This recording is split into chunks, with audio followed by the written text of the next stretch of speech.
Hi, welcome back to the Personality Hacker Podcast. My name is Joe Mark Witt. And I'm Antonia Dodge. Once again this week, we've invited Christian Rivera to come on and guest co-host with us. Welcome back, Christian. Hello, and thank you. Now, just as a catch-up real quickly, on the last episode, we talked a little bit about generational theory, and we expanded some of the concepts that Antonia and I talked about a few weeks ago on the show around generations. We talked about the archetypical energies generations show up on those episodes, and then last week we started dipping our toes into speaking about the generational shadows that we bring as generations. And we talked about boomers and Gen Xers. So if you want to see us beat up on those two generations a little bit, metaphorically speaking, go over there and watch and listen to that episode. This week, though, you as our millennial representative are going to kick us off to talk a little bit about Millennials and Gen Z. Maybe some of the generational shadow that comes from these two generations and archetypes. So how do we catch people up? You want to catch people up, Antonia, with kind of the archetypes, generations, theories, just a quick broad brush so we can know where we're at in the whole process? Yeah, well, my strong recommendation is that you go back and listen to the previous podcast. Of course. Or you could just read the Wikipedia page on helps. generational theory if you want to get a quick visual. But we're talking about 4 different generational archetypes that, according to this theory, show up over and over and over again as cycles of, effectively responses to time periods in which we're born. Yeah. And these 4 generational archetypes exist within what's called a saculum, which is an approximately 80-year span with a theme, right? Each saculum is like an era or an age that has a theme to it. And it's split into 4 different seasons, starting with spring, then summer, then autumn, and then winter. And depending upon what time period you're born in and the experiences you had when you were young, coming of age, you have certain qualities and characteristics that are common to other people who were born in the same time period in your generation. Now, that doesn't mean... And it's always surprising to me when we make these podcasts and people say things like, you're just generalizing. And it's like, yeah, that's what that is. That's what we're doing. That's what culture is. It's a generalization, right, of a whole bunch of people who kind of see things in a similar way. So we're grossly overgeneralizing, absolutely. We're also going to talk about people who are, who represent millions of people as a monolith. Yeah. But the point isn't to diagnose how a person is and their identity. It's more like you might have some characteristics that are common to people who experience the same things at the same time that you did. Kind of makes sense, right? That's what a culture is. Yeah. So last week we talked about boomers, baby boomers, who were born, and I wrote it down finally. So because last week we're like, what is the age range? And this is according to Strauss and Howe's model of generation. Right. That's right. Specifically. Yes. Neil Howe and William Strauss. Yeah. Thank you. All right. And the baby boomers who occupy the prophet archetype, in this cycle, were born between 1943 and 1960. And Gen X, which is the generation that we're a part of, Joel, is 1961 to 1981. Archetypically nomads. That's right. And baby boomers are archetypically prophets. Prophet, by the way, which means like a prophetic person, not prophet as in money, because every time I see it being transcribed on any social media channel, it says prophet, Profit, as if it's like prophets. And I was like, that's not accurate. Whoops. Yeah, whoops. So no, it's like as in prophetic. Yeah. And we were a little hard on both of those generations last week because we're talking about shadows, meaning that whenever you have an identity or a way of seeing yourself, there's going to be elements about that identity that you really don't want to look at, but they're still influencing you. So last week when we talked about baby boomers, let me let you have the recap because you're the interesting person who's come up with these concepts. Well, thanks for calling me interesting. I appreciate that. Absolutely. So you were starting to basically get into this idea that if we are bringing forth a persona, there are things that we need to repress to make that persona an active presentation of who we are. So we're kind of operating based on that principle and bringing that to the collective generational thinking. And in a sense, because of that, we're tapping into areas that are going to be uncomfortable. And I welcome you to bring a defensive frame, not a defensive frame, but an open frame for when you're listening to this, because you will probably feel something uncomfortable. Yeah. Very likely. And it's like looking in the mirror and passing by the mirror, getting a quick glance and being freaked out by it and not choosing to look at it. But we're welcoming you to take a moment to look at it. So with the baby boomers and the prophet generation / prophet generation, we suggested that they bring an authoritarian persona to the table. And by contrast, they bring a socialism or social focus repressed into the shadow. Now, that previous podcast has details on that. And then the Gen X / nomad has more of a meritocracy, earn your way to the top sort of ethos in the persona. But the sort of collective version of that, more of a communism or community focus, has been what's repressed. And in that podcast, we talked about how to embrace those shadows and start to bring some elements of those into the light to not continue operating as normal, because we're in a time period that is not normal. There is shifts happening. There are big changes happening from an old world of extroverted thinking, effectiveness kind of place, moving into more of an extroverted feeling, harmony world. And that involves a lot of movement into the next territories. Yeah. I do want to make a note as we move into millennials and Gen Z that baby boomers and Gen Xers, the archetypal energies that they represent or that they are most aligned with, which are the prophets and the nomads. You mentioned last week they're kind of more individualistic. Yes. They're more sort of me oriented. And so it would make sense that in the shadow is a desire for community or outward, like more about others. Right. And we're going to talk about millennials and Gen Zs being the reverse. The inverse, yeah. And what's so fascinating about that is whenever we talk about baby boomers, and it ends up being like a short clip on social media, because we slice these up and put them on social media. Oh my gosh, the dogpiling on baby boomers. It's kind of gross, actually. It's intense. Yeah, it's disturbing to me that younger people are so, they have so much heat. And disrespect. And disrespect to this older generation. And so I think part of what's probably going to surface is what's going on there. What's in the shadow of these younger generations that brings so much heat to older generations that they just assume are deserved. Yeah. We also mentioned, just to anchor this into, this idea of enabling. So, we talked about last week on baby boomers and the prophets. They want to have a prophetic word, to bring something forward, to articulate something, to cast an idea or an ideal into the world, and then have people accept it, honor it, defer to their wisdom. And what we talked about is their generational shadow. If they do not incorporate the generational shadow, it actually robs them of the ability for that. And then you get the disrespect and the disregard you're seeing today. So this isn't just like a thought exercise of generational shadows. This is like real world consequences or results. If we don't integrate this as a generation, these energies, there's a real spill off that comes from it. And then Gen X, you talked about last week, the idea of relevance. If we don't weave in more of our collective communist shadow as Gen Xers, this really spoke to me. Well, the thing I fear, which we talked about on like the midlife podcast a couple of weeks ago, this notion of, I'm on the cusp of my own irrelevancy. And if we as a generation, as Gen Xers, don't embrace some of our collective shadow, we are going to be irrelevant. That's the part we have to bring into the light and to incorporate into our existence. Well, I actually, I think the thing when we talked about what we're undermining if we don't bring in the shadow, even more so with Gen X, because I think Gen X is kind of used to being irrelevant. Yeah. I think it's competence.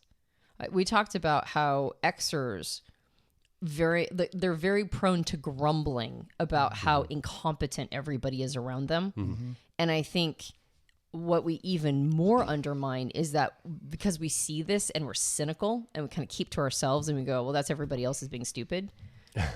Our unwillingness to mentor and to reach out and have that more sort of communal, the desire that lives in the shadow, and our unwillingness to play nice with others and our harshness, it means that we're fomenting even more incompetence, right? Like we're enabling an even more incompetent environment because we're not doing our job as now officially an older generation, mentoring younger generations into ways of seeing things that would increase everybody's competence. And so I think I'm a little, it's so funny because as a Gen Xer, I'm like, and being competence the best, are we talking too good about Xers? And I'm like, not everybody else thinks of competence in the same way that we do. It's like, not everybody else is like, why is competence that big of a deal? But I think for us, it's a really big deal. And our sort of our attitude, right? And our little bit of that slacker ethos that comes from when we were younger, which is a bit of it's like a laziness towards responsibility, is making it so that we're allowing the world to become more of the thing that we disdain. And so I would say that's the biggest way that we undermine. Sure. Yeah. Yeah, it's a self-fulfilling prophecy, essentially. So paint us a picture of what kind of millennial are you?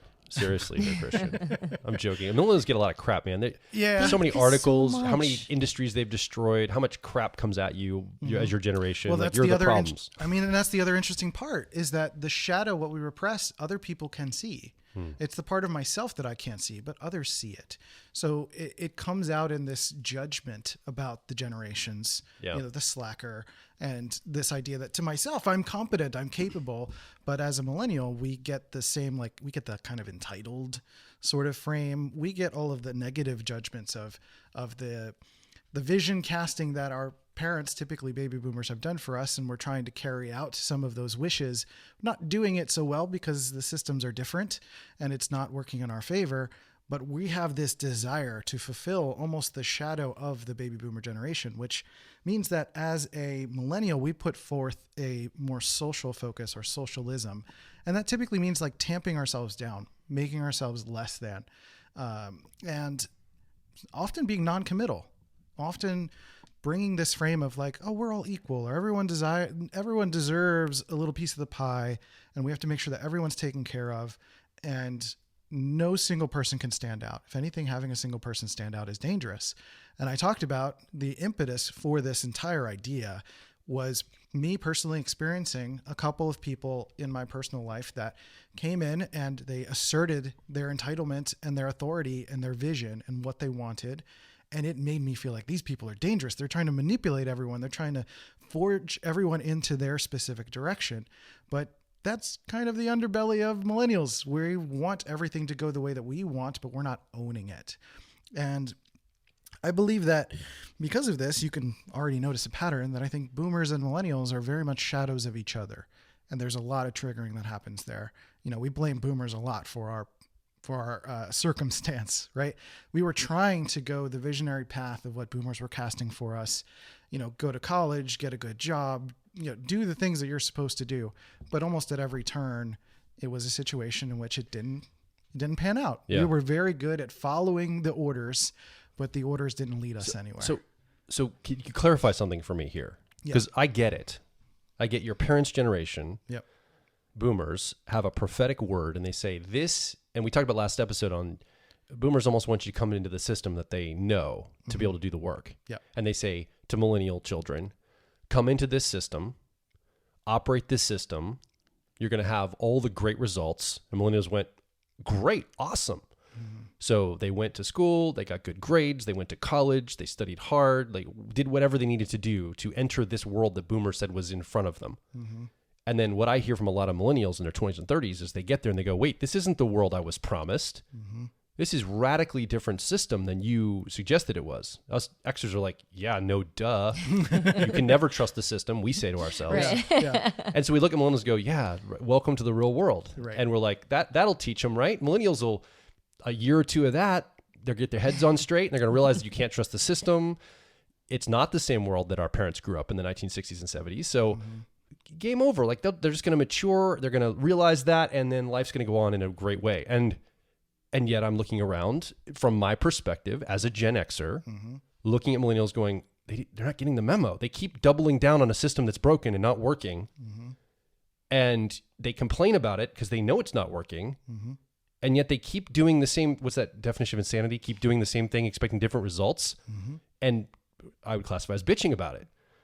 And I'm like, what?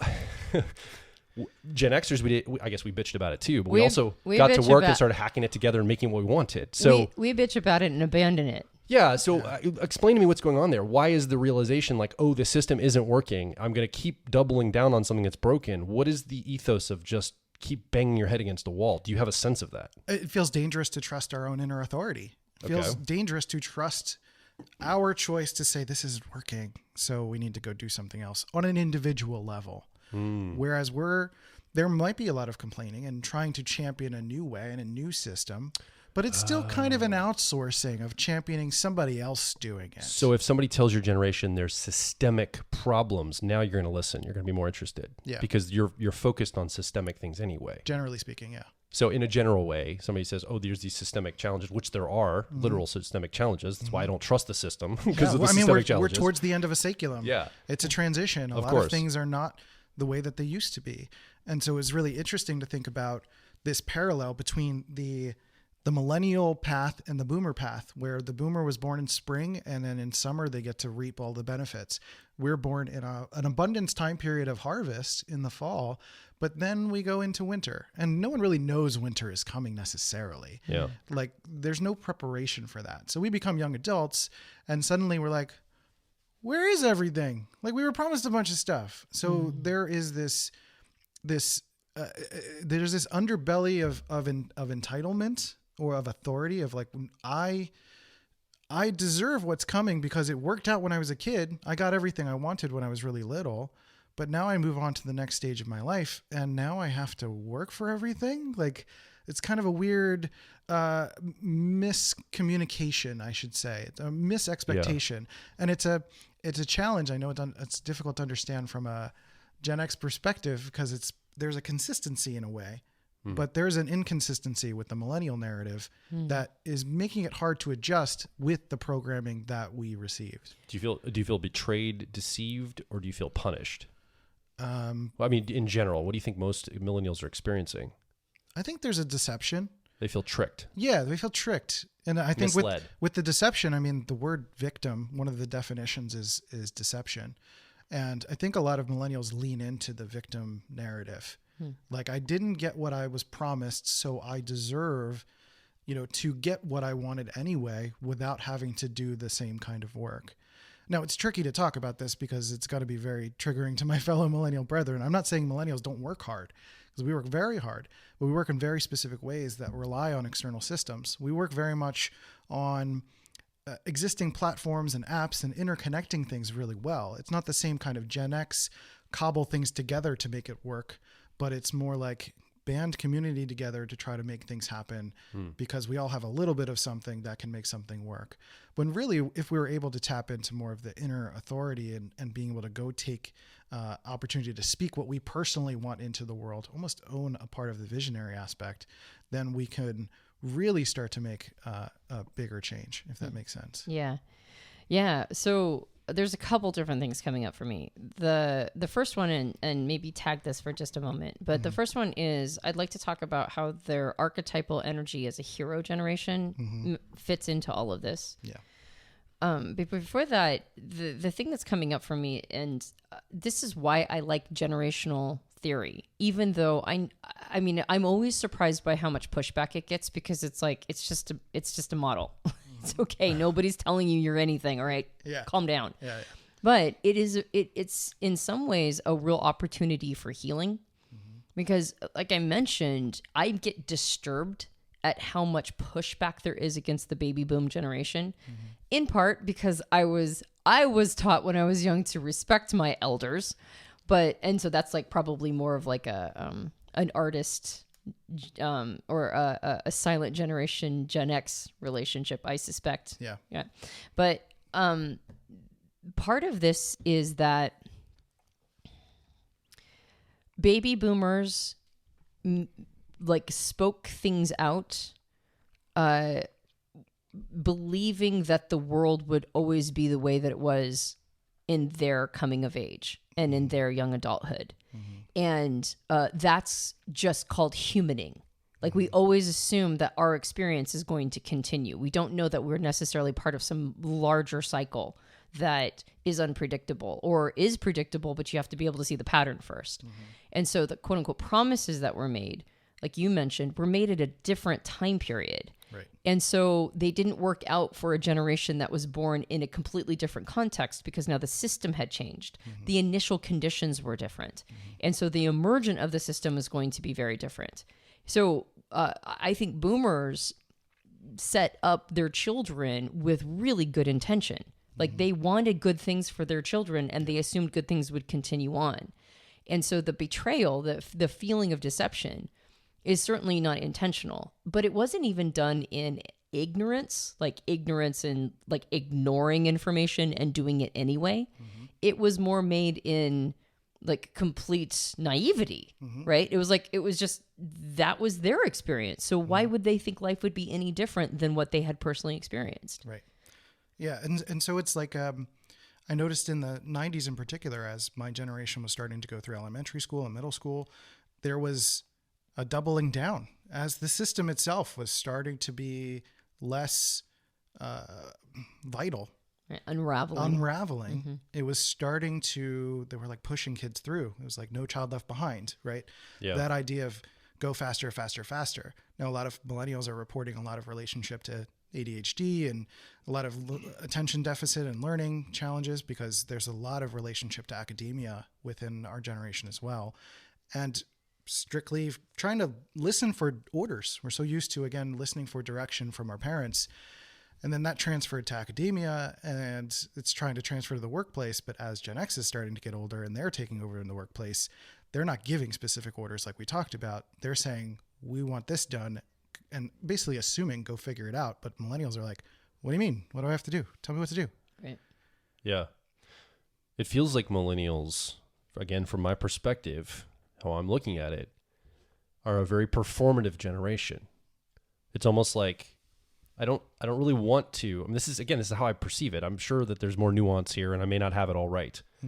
But how I perceive millennials is that tell me what the answers are, because we already know what all the answers are. Prophet generation, parent archetype generation. You know the answers. You told me you know them all. So give me the answers and let me go perform them out in public or in society or in the culture or in the system. I'll go perform it out. I'll be your mouthpiece. I'll be your, your child that gets on the stage for the recital and performs this out in a way. I mean, there's a broad brush archetypical energy that I see. In this, I remember working in the school system in like 2002, 2003. I was quite young, but I remember working with kids between 2nd and 5th grade and asking another person, what do you think what do you think this generation of kids is going to be like after the concept of teach to the test? What's that going to look like? If we're just teaching them the answers already, right? How's that going to manifest? And I think some of what you're talking about, the performance, when you teach to the test, at that point, it's all theater, right? You gave them the answers.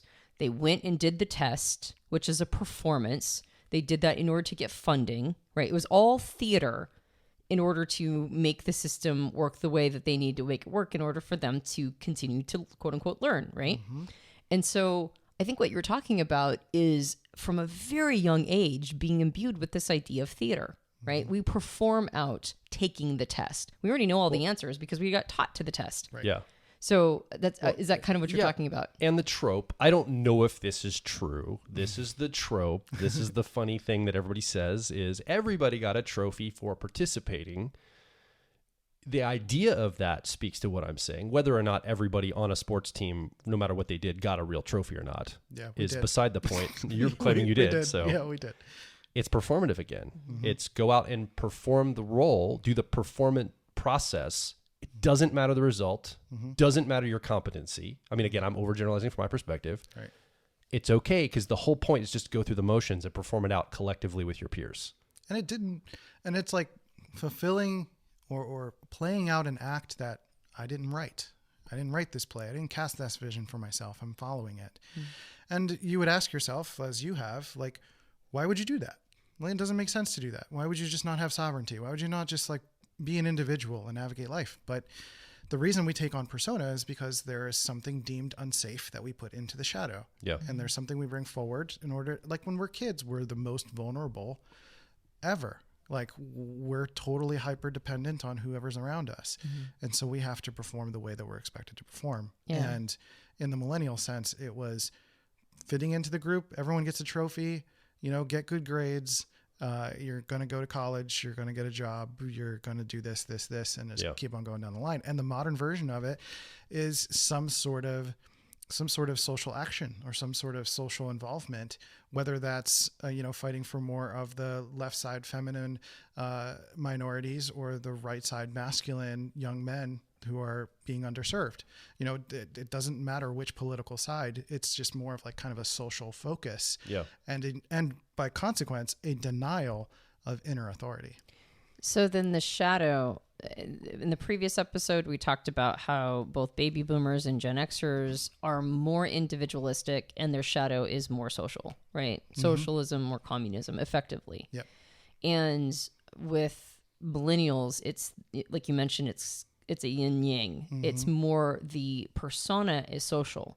So then the shadow is more individualistic. Yeah, more authority, needing to own authority, and more authoritarian. You can kind of see it come out when really there's this something that I would say that when the social part is threatened, meaning when someone sees past a millennial's social ethos and being like, you're just doing it for yourself, or you're some sort of trigger of either someone standing out and trying to be an authority themselves or pointing out the social sort of faux persona, it brings out this anger that I've witnessed in a millennial. Like, it brings out this just like, no, you have to do this and you have to blah, blah, blah, blah, blah. It's like that kind of energy. You have to, It's a very like that kind of gruff. I don't have a specific example, but it's very much like, and I've noticed it in myself. Like, if I'm not actively aware of my inner authority, it's going to just leak out in other ways. And I'm going to just spew that kind of acid everywhere. Have you struggled with that, by the way, in your personal life? Like this whole thing you're talking about, have you seen the shadow part of being a millennial actually affect you and you've had to overcome it or weave it in or incorporate it? Yeah. I mean, right now I've been really working on, funny enough, before we started this podcast, there was like a moment where you were like, how are we going to start this thing? And I was just like kind of waiting for you guys to tell me what to do. I noticed it. I just I sat, I was like, okay, I'm going to be a good little millennial, right? I'm just going to sit here and wait. And I was like, no, I came up with this idea. This is my thing. I need to step up. I need to say what I'm going to do. Right. So there's this like instinctual desire to recede. And I have to notice also this internal other desire to step up and slowly starting to peek out and be like, I'm an adult now. This is not dangerous for me to speak up. And the challenge, I think, for millennials is making sure that we're not being tamped down by our peers now. But for myself, I'm trying to now start a business for myself. I mean, I'm an executive creative director. I work with you guys. I help with the podcast art and the video and all of these elements. And I'm doing consulting for other places and I'm trying to expand. But if I'm going to expand, I can't do it myself. And I need to be able to start to be able to give people orders for what things I need to do and get the vision in motion. A lot of it for me it's authority, but it's also vision. It's also the ability for me to allow myself to cast a vision. Because when I was figuring myself out relative to my parents, a lot of the millennial narrative is blaming our parents for things. As you were mentioned, the disrespect for boomers. It's a lot of blaming for our trajectory when really it's just not owning that we can cast our own trajectory. We can start to do that. So that's one of the impetuses for getting into generational theory is looking at all of the nodes that led up to my existence, all of the nodes that led my parents to be the prophet generation that they are. And why, someone like my dad would make a lot of comments to me saying like, oh, you're going to pay for my bills one day. You're going to do X, Y, and Z. You're going to do this. In retrospect, it's just all of the casting. And it's not because they're doing anything malicious. It's because that's just how he knew how to operate. And that's how he got what he needed. So if I can separate myself from that narrative and start to step into my own authority and realize in little ways how I can do that by sort of correcting my language. I literally just used the word sort of, right? But there is a lot of non-committal language that I notice within myself. And I'm starting to own those, the changes in that and owning that, I have things to offer the world personally. Oh yeah. Yeah. Well, and you work with us because you're super competent. And as extras, we need that. We're like, Christian's competent. He's the right guy. I was thinking about this idea of you called it an authoritarian shadow, right? Yeah. And we know shadow content because we get triggered, and the trigger is the mirror back to us that there's something in the shadow. Yep. Right. Which is what we discussed last week. And this idea of, maybe you can help me sort of get clarity on this, but I remember Joel made a tweet one time. I thought it was pretty innocuous, and I thought it was actually extremely accurate. But he said, children spell love Time. And parents spell love Obey. And obey is a very authoritarian word. And I can't tell you how triggering it was to people. Like, it was upsetting to them that Joel used the word obey. Well, young people particularly. Younger, like people in the millennial age bracket. Yeah, older people don't care. But in the younger age bracket to millennials and people who are parents themselves, that was really disturbing. And my thought was, well, don't you want you've got toddlers, don't you want them to obey? I say, don't go in the street, don't you want them to listen? Like isn't obedience a necessary component for small children so that they don't say die, right? And but just the word obey was so triggering, and that came up for me when you were talking about this authoritarian shadow. I'm assuming that shadow got prodded a little bit. Yeah, it feels intense, and even hearing it, I'm like, oh, that's a visceral word. I don't feel as triggered by it, but it's like there's an intensity to it, and it's weird because it feels like I wouldn't necessarily tie a strictness to my parents' visions, but it's a strictness of going through the vision itself. Maybe my parents were not necessarily mean to me in a strict authoritarian sense, but it's like authority in the direction in a way. And I've noticed this other, like, millennials as parents is interesting. I saw an article recently about millennials being kind of egalitarian with their kids. They're allowing their kids to make decisions in the family, how to spend money, how to make decisions in what they want to do in their room, right? And letting them be a part of the family. Maybe that's a part of like the crisis time period and giving them something. But at the same time, it's this desire to not want to be the authority, the lording over the family, like this, old school dad that comes home from work and it's like, everybody be quiet. Your dad loves you. He just doesn't want to see or hear from you. Like it's that kind of idea. And so there's an aspect of that is just like, I don't want to be that. I don't want to be just like commanding everyone. But I've had, speaking of examples, I had definitely some time periods where it came in handy, where I've got my stepkids at home and my wife's having a bad day. And I'm like, I know how to control this situation. I know how to get the kids to make sure that they're fed and taken care of. And I'm taking care of them. It's almost like aggressive housewifing in a way. I'm like, I'm getting all the food taken care of. I'm doing everything, but I'm like, you stay in this room. You stay in this room. Molly, you stay over here. You're going to rest. You're going to hang out. You need to recuperate. I don't want to hear it. Just do your thing, regroup. And you stay over here. You do your thing. I'll get you nuggets. I'll get you this. I'll do this thing. I'm going to go out for a couple minutes. Like, I just took control of the situation and everybody rested into it. Right. Which is so funny that you call it aggressive. I'm like, isn't that just parenting? It's being assertive. Right. It's just being assertive. It's just being a father. But there's an uncertainty to you. There's an uncertainty to it. Because you're like, is this okay? Am I allowed to do this? This is aggressive. Yeah. Like what's going to be the fallout of this? What's going to be the response to this? It's almost like, I don't know. There's an unknown there. It feels like I'm not really sure if this is going to be okay. Not even just for the moment, but like for my kids' future. They're going to be in therapy talking about me in 30 years. Making them that nuggets that night. Making them that nuggets that night aggressively and throwing them in their mouths, right? So you're having sauce with this one. Yeah, you're taking ketchup. I'm not giving you anything else. But like, it's like owning those things. It's made life a lot easier for sure. Mm-hmm. So I have to ask, what's our theory here on this? Because you're saying that the word obey, you even just hear this word like obey. Oh, it makes you feel. and I think there is a little bit of a resistance to the idea of authority and authoritarianism and all that. Yeah. And yet, again, from my Gen X perspective, I can't tell you how many times I look around and a government official or somebody in charge of something or a business owner says jump.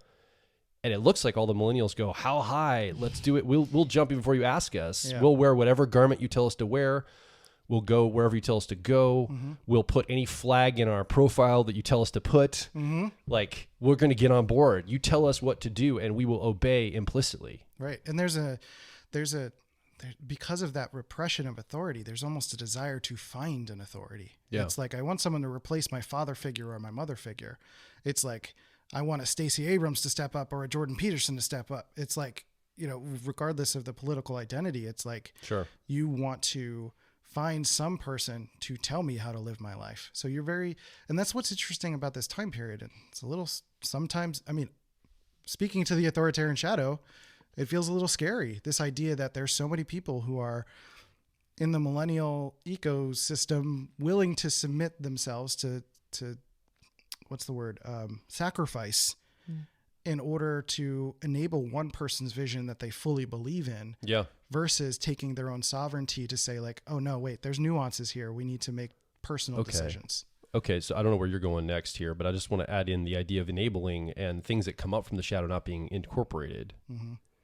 And I think, so we talked about, what did you say for Gen X? It was competency being transferred, leadership competency. We're undermining a more competent world. Yeah, we're undermining a competency. So maybe instead of enabling, we're undermining competency. The boomers are undermining their own wisdom and the values they could bring forward. And I would say that, I don't know if it's undermining, but it's a sub-dom relationship that's formed in the world. We have a lot of subs putting up one dom that they fully believe in, like you just said. And so this weird, like, have and have not sub-dom relationship is emerging with the affectation of, no, we're all equal and we're all socially the same. And yet I'm going, that's not how it's actually bearing out. What's interesting is you as a 6, you probably have some relationship with this idea of Enneagram 6. Enneagram 6, yes. As deferring your authority means that someone else is going to take in the authority spot. And so it's up to you to take your own authority. And that's part of the growth path for an Enneagram 6. 100%. It's like the same kind of idea. It's this self-fulfilling prophecy that by not taking our inner individual authority, we're deferring it to someone else. And we're going to have the same, if not definitely, absolutely worse at scale relationship with one person or a few people dominating cultures and guiding the direction of everybody else. And we saw that 80 years ago. And that can get into really scary territory. So the thing that's being undermined is the ability for all of us to come together and actually work towards something. Yeah. To be heroes. To be heroes, right? Which is the thing I want to loop it back around. I do want to talk about Gen Z before we complete. There probably won't be as much content on Gen Z because they're still kids. Yeah. And the relationship. They're my kids. I got a lot of content on these guys. Yeah, right. Well, I was also going to say. Pains in my butt. And by the way, I do appreciate, Joel, that you're bringing up such great content because you're willing to represent how people kind of like other generations feel about millennials. Sure. And so, and you're taking the position of the person who feels these ways. I know you personally, and I know that you don't actually have any heat towards millennials, but I know that the questions or the things you're putting by Christian kind of help get into some of the nuances of it. And I appreciate that you're willing to do that, because I know somebody's going to be like, Joel hates millennials, and that is not the case. That said, that tweet of yours that talked about obey, right? There was a very authoritarian tone that got sent back to Joel, which is, you're not allowed to say that effectively. Yep. Obey us. You're not allowed to say that. Obey me.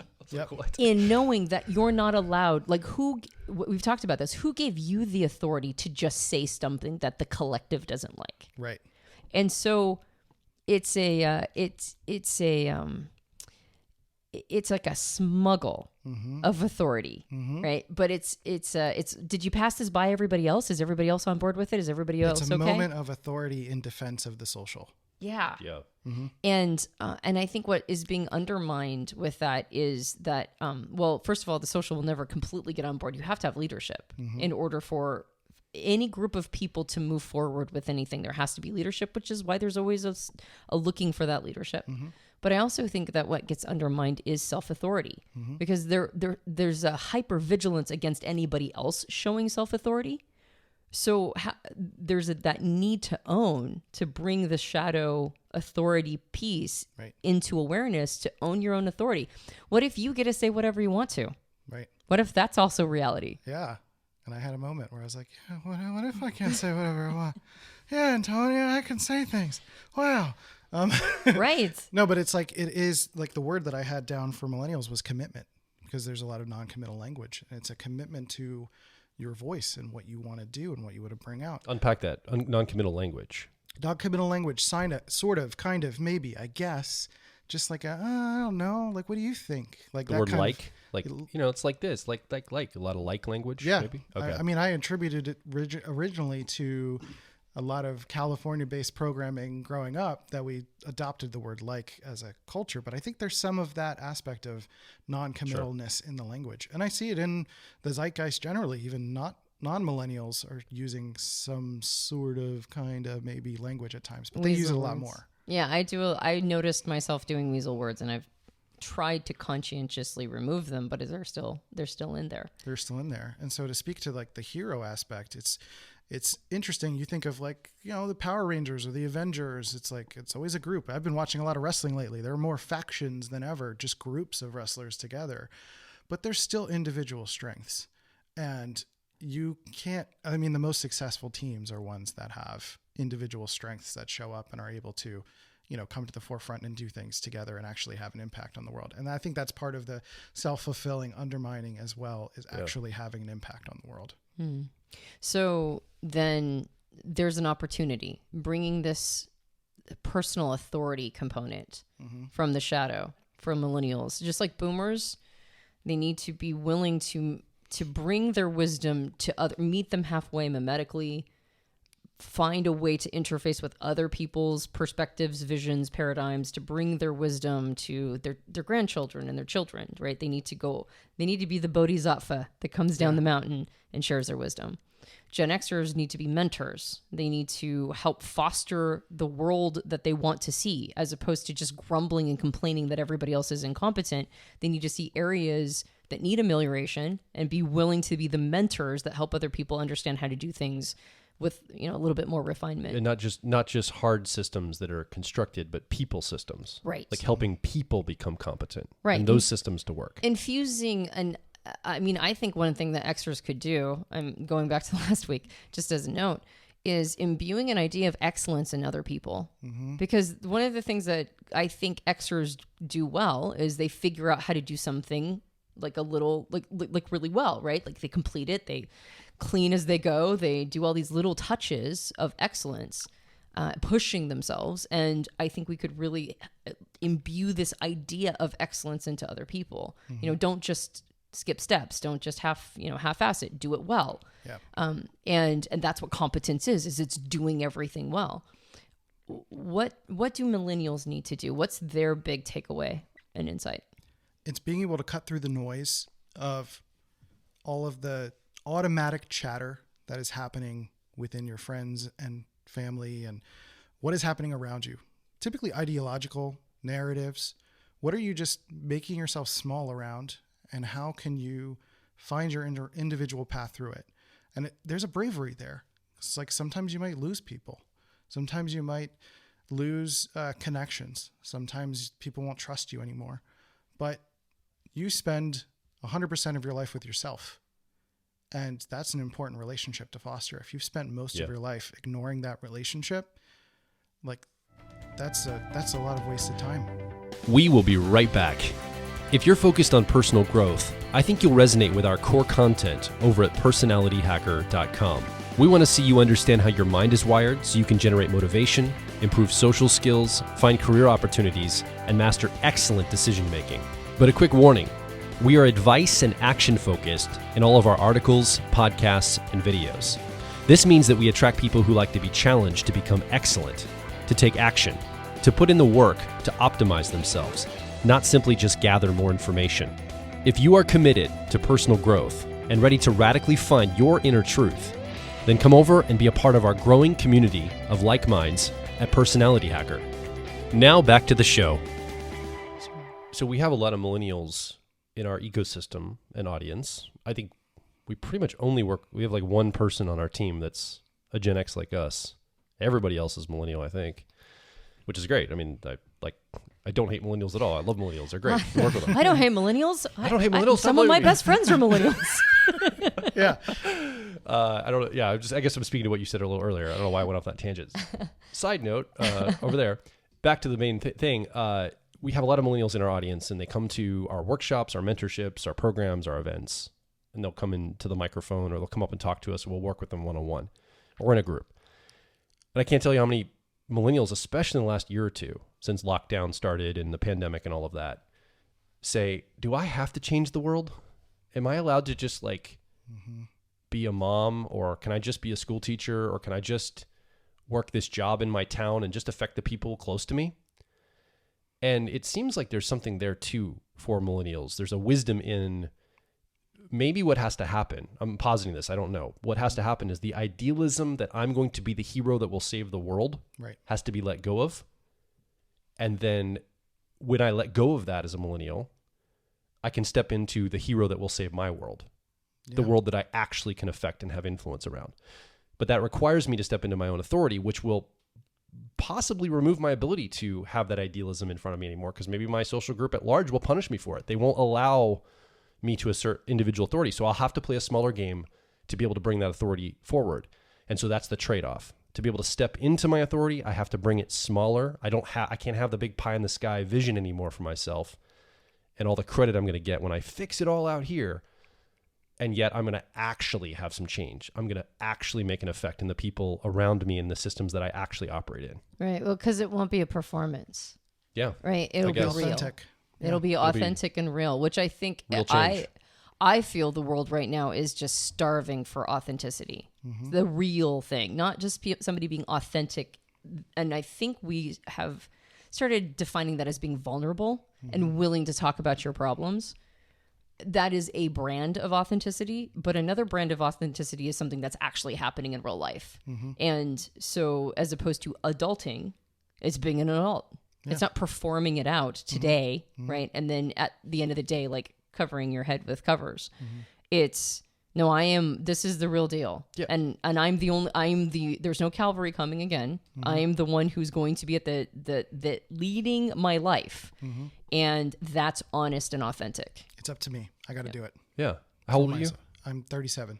And you just said a phrase. I wrote it down. I'm an adult now. And I put quotes around it. I'm like, really? You just had that? I mean, you didn't just have that realization, but in some ways you did. I honestly feel like I've been an adult in the last year. And that sounds crazy to me in retrospect, even in such short retrospect. But it's that idea of adulting. It's like you were playing this role, and you're talking with your friends about it. Like, are we doing it right? Like, what does this look like? What does being an adult look like? Partially because we don't have the systems of before. So we're trying to figure out, what does the new performance look like? We're almost doing a collective, what is this supposed to be? But then at the same time, for me individually, as I started to work through stuff with my dad and my parents and forgiveness and not blaming them and taking personal responsibility, it's like, this is on me. I had a moment a week or so ago where I was sitting in front of my computer and working, and my kids were in the living room, and my wife came home, and I was like, oh, I'm a dad of 3 kids. It's on me. It's on my shoulders. I got to do this. Like, there's more at stake. But it's also at the same time less than the grand illusion vision than what's at stake. Yeah. Like, my world is so much more potent and bigger than the collective world in my eyes. And so from nurturing my kids, from nurturing and supporting my wife, and the people I work with here with you guys, and the people we talk to on the podcast and do the work for, like, that has systems effects. And while it's still very much the programming in me to be the hero and to want to, to do that and perform and to provide some sort of feeling that I'm making some sort of impact, I can do that in a way that doesn't undermine me. Yeah. Yeah. And it all feels real. It's all real. Yeah. Right. And so when you step up into, I'll say this as the Gen X big sister, right? When you step into all of that and you make it happen and you look back and you're like, wow, I actually got through a lot. That's where fulfillment comes. That's where self-confidence comes. And then you're no longer triggered by other people's concepts of authority, because there's no fear you're going to hand yourself over to them. There's no need to. Like, you have your own authority. Right. And I don't have to lean on narratives of deserving, of making up victimhood narratives of, like, my parents did this to me, or the school system, or whatever, which there are truths to those things. but I can actually narrow it in and actually focus on my own trajectory and actually, kind of get what I deserve, for lack of a better way to put it. Or what's been earned. What's been earned. Yeah. Yeah. Like you can actually earn something. Right. Right. And that goes back to everybody gets a trophy. Right. Right. It's like there's a beauty in earning. Right. And if everybody got a trophy, there was a lot of unearned credit, and that feels hollow and you can feel it. Right. And when you become an adult and you take your own authority, now you start legitimately earning things, and there's a sense of fulfillment, and there's no fear that you're going to dance, like perform for somebody else, because you don't need to, right? You're doing your own thing. Absolutely. Yeah. All right. So my kids are Gen Zs. I have a 16-year-old son, a 14-year-old son, time of this recording, and Antonia and I have a 10-year-old daughter together at the time of this recording. All three of them are right in the middle of the Gen Z generation, and it's the archetypal energy of the artist. The last time we saw this was the silent generation. So it was the generation of Bob Dylan and the Beatles and Led Zeppelin and Jack Kerouac and, all the singers and writers and creators that were coming online in the 50s and 60s of the last century. This generation here is coming of age now. They're in their teen years, but they're also children. And there's big question marks about how they're going to show up to the world. But we have some generational archetypical energy that we assume, and I'd say it's probably pretty spot on. So the archetype is the artist. A lot of people call Gen Zs the YouTube generation. I mean, my kids go on to YouTube and they can teach themselves, they've taught themselves all sorts of stuff. Everything. It's insane how much test iterating happens with this younger generation. They're on TikTok. They're iterating off of other, creators. They're on YouTube. They're watching YouTubers build and create and make things, which is really interesting. So I'm excited about this. This looks like a lot of hope. And now this is a very Gen X viewpoint, right? I'm looking at my kids going, that's right. Look at you figuring it out. Right? I have hacker. So competent. We have a hacker ethos. We call our company personality hacker, like hacking things together, figure it out, make it work, be creative, whatever it takes. That's exciting to me. And I can totally see that. So first of all, how does a millennial's viewpoint, again, you're not representing your entire generation. I know that, but what do you think the sense of, because I can tell you how my kids think about millennials. Yeah. And I don't think I can say it live on the air without a lot of editing. Right. Well, it's interesting because I've got stepkids. I've got 10 and 7, and I've got a son that's on the West Coast. He's 5. Yeah. And they're young kids. They're playing Roblox. They're obsessed with customizing. They're in this space of, they're kind of connected to each other, but there's also this kind of winner take all sort of mentality. So it's the hardest to pull sort of experiential data from because they're still growing up. But if we follow some of the principles that we've been following so far in terms of boomers and millennials kind of triggering each other, I think Gen X and Gen Z are going to have kind of a similar notion. And I think with Gen Z, we've got more of this almost community or communism forefront. It's not necessarily by choice, just as the individualism for nomads, Gen X, weren't really by choice. It was just because you had to. Yeah. Right. So Gen Z is also community because they have to. They're in a time period of obedience and crisis. Do what I say, stay inside. You don't have to put on a mask, get a vaccine, do all the things, right? Do all the things you're quote unquote supposed to do.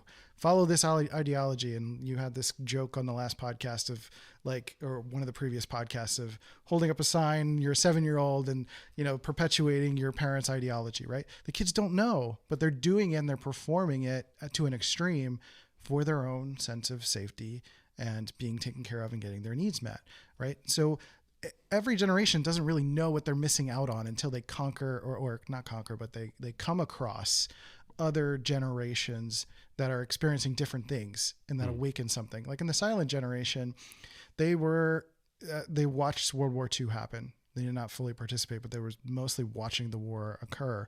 And they were in a very isolated, very overprotected time period. And so the 60s come along and you've got the baby boomers naked in the streets, running around and, free love and all of that stuff. And have really triggered the silent generation or many of them to just feel like, what do you mean you could be so free? And it actually started to awaken some of the freedom of plenty of the silent generation of individual expression and being able to go in that direction. So with that in mind too, it feels like watching these younger kids having this sort of forced community aspect. There's also this competition framework. you can almost call it community as the persona and competition as the shadow, or meritocracy as we referred to for the persona for Gen X. So it's like this perception that like they very much trust each other. There's this, they can't do anything without each other. They love playing video games with each other. It's always this like multiplayer community dynamic, and everyone's watching the same YouTube videos and learning a lot of the similar things. But there's, like you said, they're figuring out things on their own. There's a lot of individualism in there. There's a lot of winner take all sort of mindset in there that's happening as well. And I suspect when they get older, that will start to creep in much more. Yeah, you used Fortnite's Battle Royale as when we were talking before, as almost an example. Not that we haven't all done Battle Royales, and even in older generations of gamers, but there's this idea that they're all together, but they're actually trying to carve each other down until they get to the person who's at the top. Yeah. And the shadow will probably also have some hierarchical elements in it as well. Get together and kill each other. That's right. Get together and kill each other. Yeah. Winner take all. And then there's also this obsession with customizing, like individuation, not individuation in the Jungian sense, but individualizing. Mm-hmm. Like, yes. I need the cool hat. I need the skin. I need to, when my kids, I bought them a game, Splatoon. It's very similar to Fortnite, and like a shoot 'em up kind of game. And the first question is like, how do I get a new gun? How do I get the new clothes or skins, or how do I get that? And even then it's like, there's kind of an expectation that I should be able to get this pretty quickly. Like I can start to grind with the intention of getting the things that I want. Right. So it's kind of this question of, if I've spent all of this time being overprotected, there's this underbelly of what's in it for me. Yeah. And that kind of creeps in with being able to do that in video games, because you can't do it in life. Yeah. So my daughter, 10-year-old daughter Piper, asked me to play Fortnite with her, and I loved it. At first I hated it, but now I love playing this. I don't know why, but I just really love playing Fortnite. We play teams, and we often win, so we do great. They are so funny too. They are angry, both of them. Freak out. I will hear them from the basement. No, freaking out that they did. I mean, it's anyway, actually kind of adorable. But it's hard to get Piper to go play the game. Right. She wants to sit in the item shop, and she wants to pick out new emojis, like, or emotion. What are they? Emotes, I think they're called. Yeah. And I could be less interested. Why? What's the point? But it's that expression, the iterative expression, almost like a TikTok video. She loves to see the character dance or perform or express in something, and pick the different skins for her character. Right. And she's iterating and iterating and iterating, and that's more attractive to her often than actually going and actually playing the game, the challenge itself. Right. And I think there's a distinction between how millennials were raised in playing video games. Up Brothers, you start from the left, you work all the way to the right, you go save the princess. There's a goal. And I've noticed a lot of millennials will pick up a game, and they're like, what do I do? What's the goal? What am I supposed to do here? It's like that, looking for an instruction manual kind of thing again. But Gen Z is just like, all right, poke around. Like, how do I get what I want? It's like, how do I get what I want is the initial question. And it's funny to me, again, watching Splatoon, and he's like, my instinct is like, there's a linear progression. Play the game, do the thing, and then you'll get stuff as a consequence of playing the game. But there's this idea of I was watching him trying to do that, and he was really struggling, because I just can tell he's just so distracted by I want to get what I want. I want to figure out the bare minimum of what I need to get the things that I want. And I was sitting on the couch and watching him, and I'm like, this is my nightmare. I'm just like watching him not figure it out. Like the same thing with the Gen X in a way, but it was like not going towards the goal, not doing the thing you needed to do, not making it happen. I remember my 16-year-old stepson. I don't remember what we were talking about, but we were effectively talking about chores and some other things that had to be done. And he said the phrase, "That would be a waste of my time." And he was like 15. I'm like, what are you talking about? You have infinite time. Like, you have nothing but time. You don't do anything. Like, you just sit around, play video games, and every once in a while have chores in school. So that idea of like, what's in it for me? Yeah. That the idea that his time could be wasted, you know, by an older person requesting something of him. It's like, it was almost a surprising, it was like a paradigm shift. Of like, this is how this kid sees the world, right, in terms of my time. Yeah. Right. And it's really interesting to watch these generations play out in that there are distinct differences, or at least we feel there are. We're all parents. We see that. And just that comparison with video games. I spent most of my time playing video games. Like, it's just a very different perspective. Yeah. I play a lot of games that are like completionist, collect all the things, go do the stuff. Yeah. And my daughter even asked the question. She gets like points. Like you can see that being applied in the school system now, that there's like points for behavior. There's points for whatever you're doing in school and learning and stuff. And my daughter asked, like, I don't know what these points are for. Can I use them for something? Right. Right. And so that's an interesting question. It's like this idea of like, what's in it for me I think it's a very valid question with what they're contending with. And it's just an interesting finality to these dichotomies that we're experiencing. Yeah. And I also, as an Xer, look at the younger generation, my kids, and there's a sense of pride in that they're figuring it out for sure. And so do you think that I guess this is just you won't have an answer necessarily, but I'd love to hear your opinion. Sure. If there's going to be as much trigger between two recessive generations as there are in two dominant generations. I don't think there will be as much. And for reference, for anybody who's new to generational theory, prophets and heroes right now, baby boomers and millennials, they're considered dominant generations. And Gen Xers, which are nomads, and Gen Z, or the YouTube generation or whatever you want to call them. They're artists, they're recessive generations. And so as a general rule, recessive generations, they're not smaller necessarily in size. They're just quieter in influence or impact. I think the triggering is going to depend on your exposure over time, because right now we know it's our kids. We know a lot of nuance of what they're experiencing, and we see both sides of it. We see the connective part and the shadow part. But when we're starting to learn Gen Z at large, I even see myself getting a little bit triggered by the learned helplessness at times, like in the collective presentation. Like we've had at our art studio, we had a couple of interns. We hired one intern, and she would bother our creative director constantly. Just no sense of personal initiative. At least that was the perception, right? And it's this idea of like no initiative unless there's something in it for me, right? And like what's the most thing, like the least incentivized thing you could do is be an intern. Like you don't get anything in return, seemingly. Like you don't literally physically get anything, or dollars or anything like that. You're just showing up, you're learning, you're getting experience. And there was no initiative. But the second that we hired 2 or 3 interns at a time, they were able to work together, and they were kind of working with each other and kind of competing with each other for these intangibles versus, needing more incentive individually. So it's just kind of an interesting difference in incentive if they're collective versus individual. And it's still kind of all those things at play. So then, a Gen Z is unlikely to be listening to this podcast. Perhaps they are, if you're like around 18-ish. And our definition of Gen Z, or the timeline, follows generational theory, which is different than I think. Like a lot of people, I think, believe that Gen Z started in the late 90s.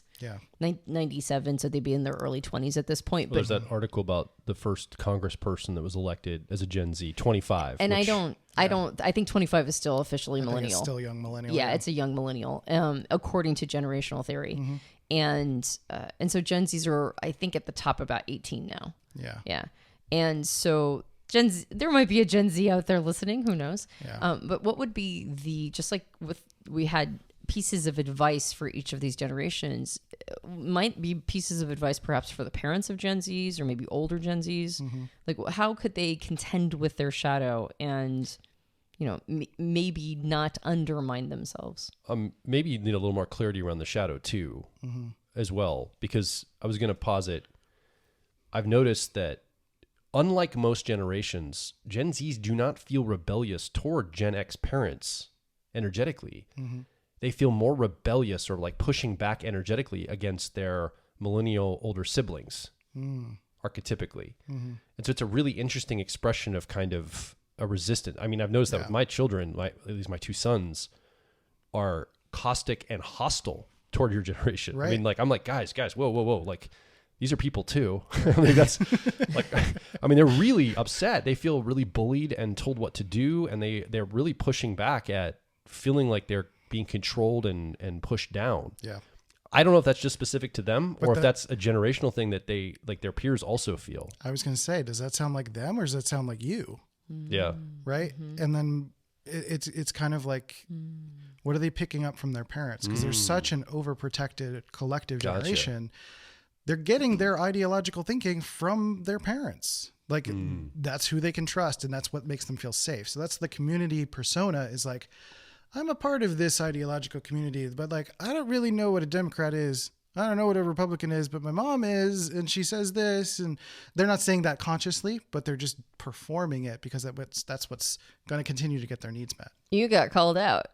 You're like, why does my sons hate you? And you're like, because you hate me, Joel. Well, we established earlier, I don't hate millennials, remember? Some of my best friends. So let me ask you that. So is that what you're positing that, well, I guess I would see this. I'm going to answer my own question because there does seem to be kind of a 50-50. It really depends on who their parents were. Yeah.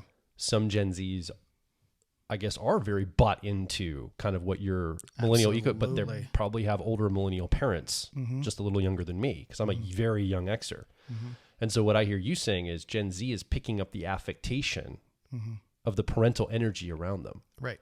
And so maybe my kids are, well, see, my sons don't spend that much time with me though. They spend more time with their mom. So I don't know if I can, totally own this. Let's offload this. My two an sons. Excellent out. My two sons. Hot potato. My two sons. So I don't know. I guess what I'm saying is I don't know how much I'm contributing to this because they're not always around me. They have a lot of other influence, more influence from another person. They influence than each myself. other too, and what media they watch and Absolutely. what they're exposed to, which can be also influenced by what media the parents watch and things like that. On the positive, Piper's not talking crap about millennials. No. Great. Yeah, I love her. She's Not the best. yet.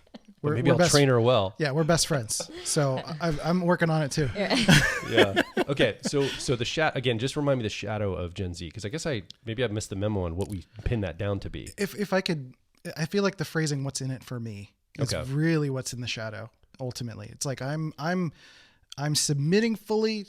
I mean, I wouldn't say submitting consciously, but like as a child, I have to submit fully to whatever my parents' ideology is, or whatever the narrative is, or whatever political party or whatever it is. That's the community persona. They're just following along, but inside, and what leaks out in video games and usually in the work ethic, the quiet quitting, is like, what's in it for me? And that's kind of, I think, the ethos behind quiet quitting is like, what's in it for me? You know, whereas I think millennials and even Gen X in a lot of ways, like, we just took what we got. We just dealt with it. We dealt with the failing system. And now Gen Z is like, what's in it for me? This system's falling apart. I'm not going to do anything if there's a falling apart system, because like, I'm still a kid. I could still just keep gobbling up what's here. And I'm just going to do what I can to get mine. That's kind of the unconscious, shadow part. So that's what I see. Okay. Yeah. So then the advice would be?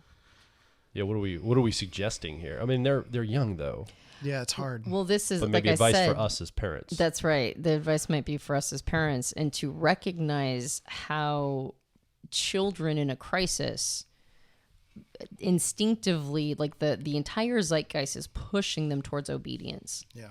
So be careful what you're downloading into their pristine little hard drives. Yeah, I mean, I think it's kind of an awareness that like they're paying attention and like gobbling up everything, right? Yeah. That's why, like, I mean, we talk about all of these generations having shadows. Part of integrating the shadow is not denying it further, or it's just integrating and being able to be aware of it, so that if you see your kids exhibiting that, you can talk to them about the downsides of it, or just like not expose them to things that are of the bigger world that's so dizzy and chaotic that they have no way of making their own judgments on, because they're too young to do that. It's like giving them alcohol at 6 years old, which happened to some of us.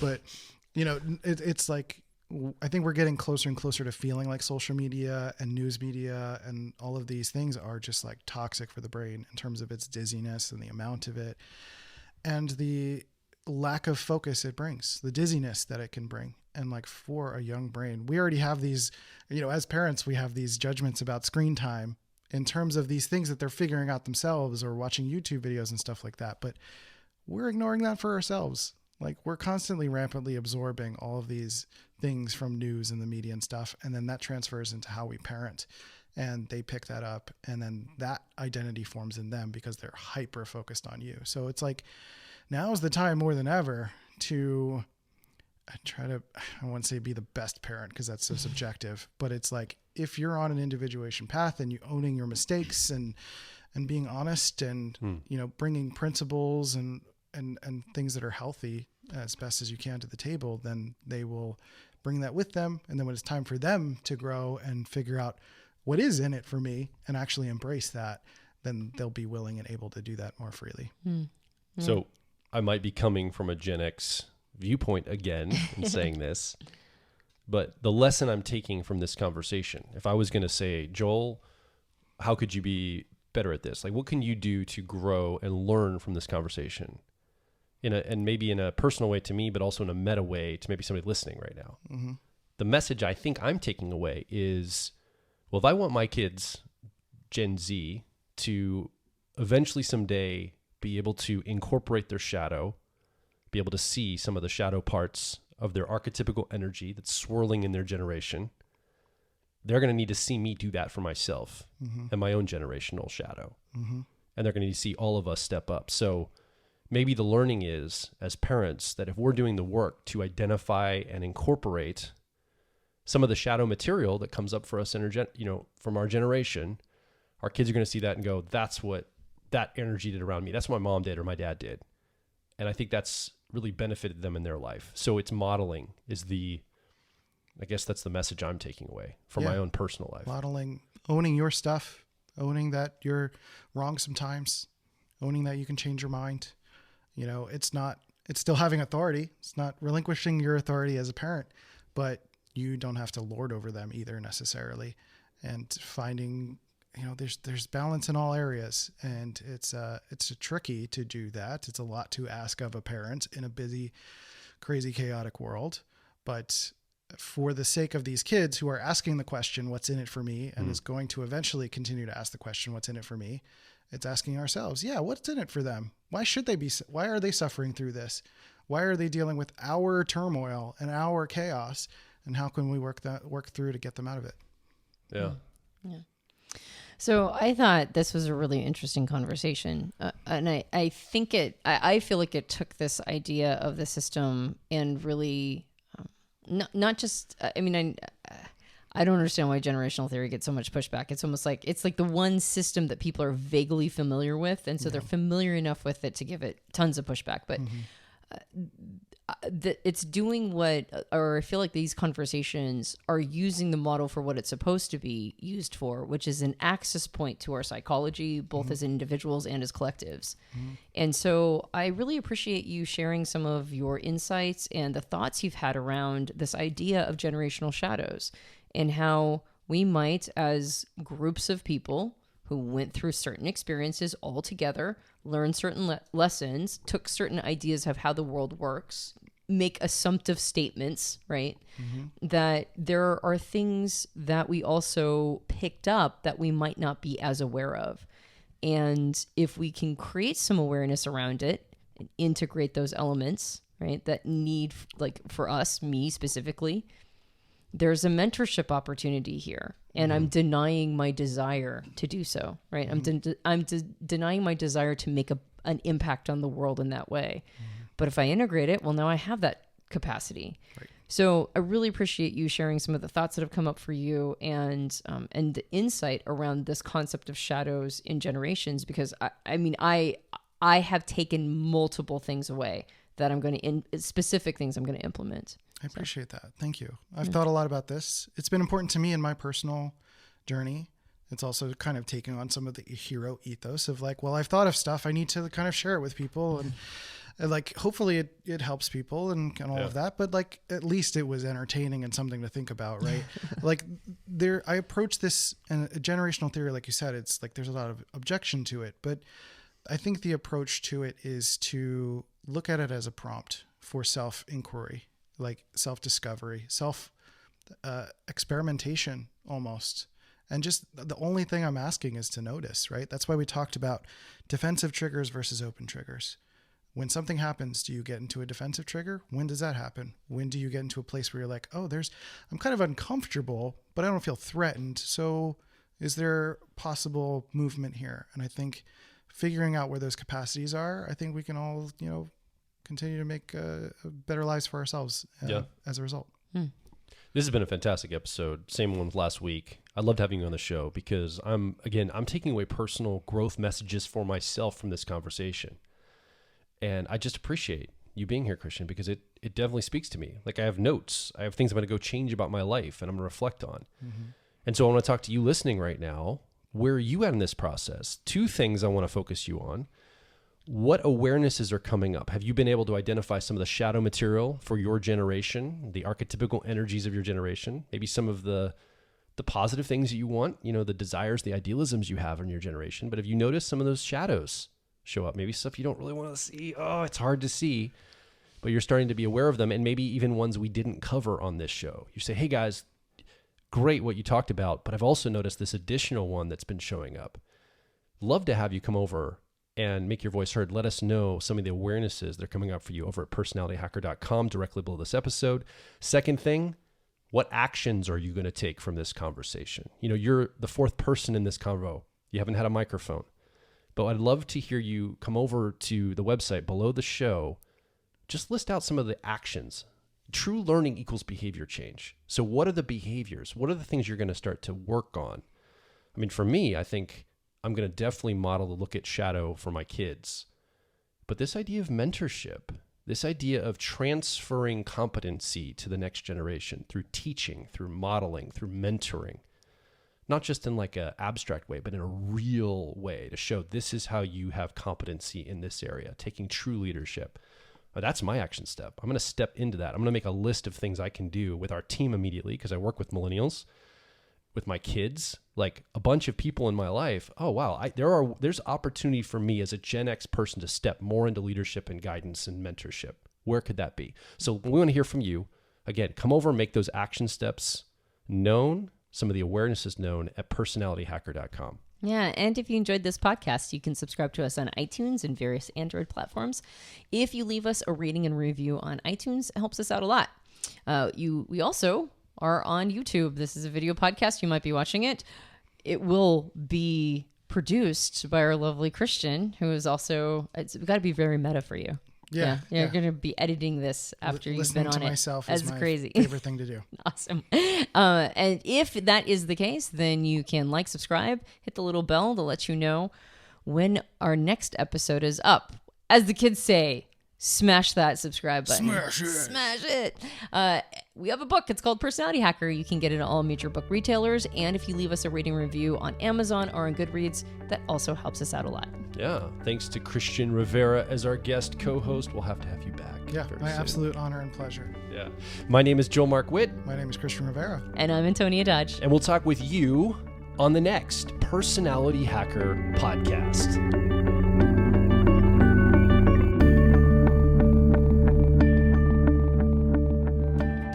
If you're focused on personal growth, I think you'll resonate with our core content over at personalityhacker.com. We want to see you understand how your mind is wired so you can generate motivation, improve social skills, find career opportunities, and master excellent decision making. But a quick warning, we are advice and action focused in all of our articles, podcasts, and videos.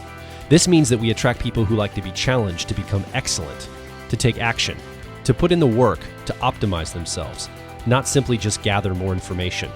If you are committed to personal growth and ready to radically find your inner truth, then come over and be a part of our growing community of like minds at Personality Hacker.